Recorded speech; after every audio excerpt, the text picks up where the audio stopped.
Oi pessoal, boa noite, tudo bem, gente? Gente, hoje eu vim só arrumar a cama agora porque eu tava treinando, né, que eu tô fazendo um curso de cílios. Com fé em Deus eu quero trabalhar pra mim mesmo. Antes de gravar o meu vídeo, pessoal, já deixa o seu like, se inscreve no canal, ativa o sininho e vamos pro vídeo, pessoal. Vou arrumar a cama que não foi arrumada hoje.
Meninas, acabei de limpar o quarto, ó.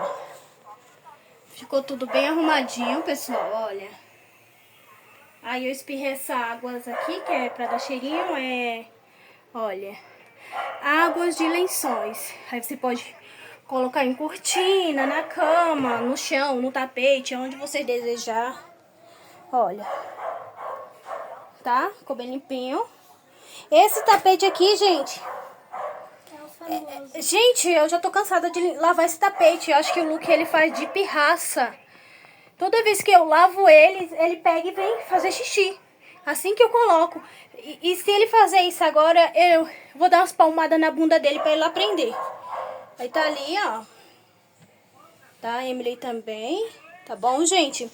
Gente, já deixa seu like, se inscreve no canal, ativa o sininho, compartilha também pra poder estar me ajudando, tá bom? Gente, estou na luta aí, eu não vou desistir. Beijo e todos ficam com Deus.